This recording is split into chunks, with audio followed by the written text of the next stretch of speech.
Hello student, हम science का video number 13 बनाने जा रहे हैं। इस वीडियो के अंदर हम स्वतंत्र अपव्ययन के नियम के बारे में डिस्कस करेंगे। स्वतंत्र अपव्ययन का जो नियम है वो द्विसंकर संकरण पर आधारित है। क्या है इस नियम के अनुसार जानते हैं।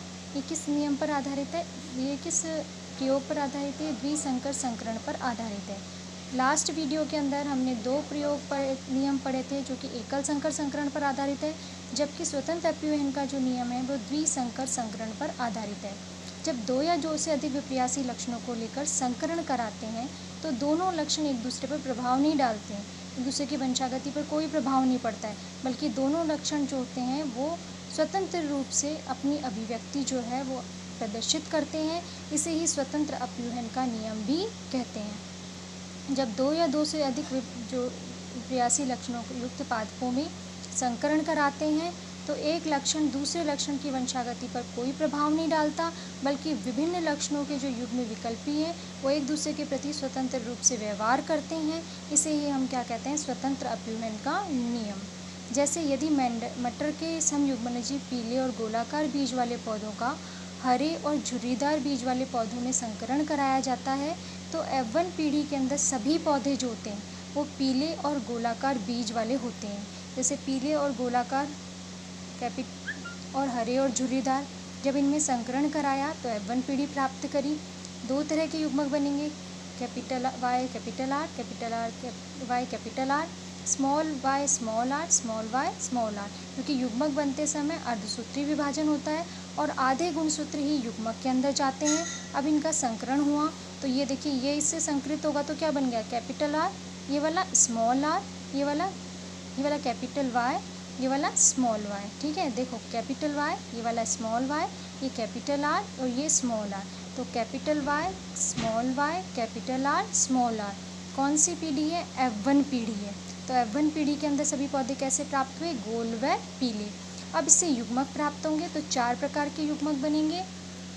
पहला कैपिटल R को कॉमन ले लें तो एक बार कैपिटल Y को कॉमन ले लें, एक बार कैपिटल R के साथ, एक बार कैपिटल Y स्मॉल r के साथ, एक बार स्मॉल y कैपिटल R के साथ और एक बार स्मॉल y स्मॉल r के साथ होगा।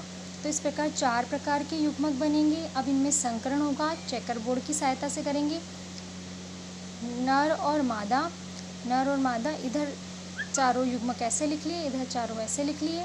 Capital R capital Y capital Y capital R capital R, पहले दोनों y आ जाएंगे फिर दोनों r आ जाएंगे।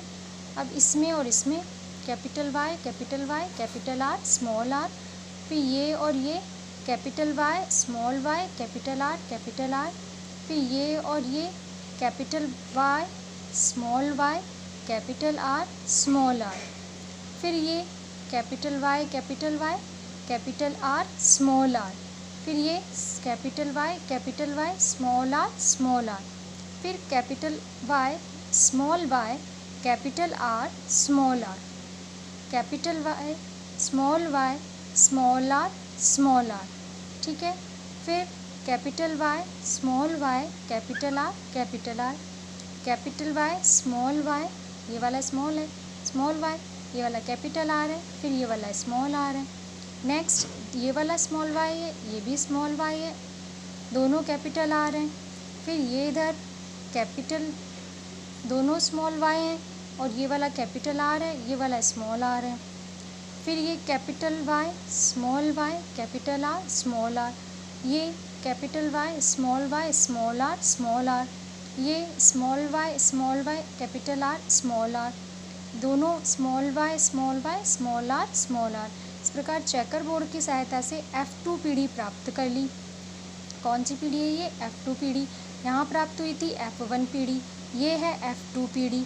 अब हम लक्षण प्रारूप और जीन प्रारूप अनुपात, अब आप यहाँ देखिए कि यहाँ दो जोड़ी विपर्यासी लक्षण थे, एक तो बीज का आकृति और एक बीज का रंग। जब मटर के समयुग्मजीव पीले गोलाकार बीज वाले पौधों का हरे और झुर्रीदार, यानी एक तो लक्षण है रंग बीज का और दूसरा है बीज की आकृति गोलाकार या झुर्रीदार, और एक है बीज का रंग पीला या हरा।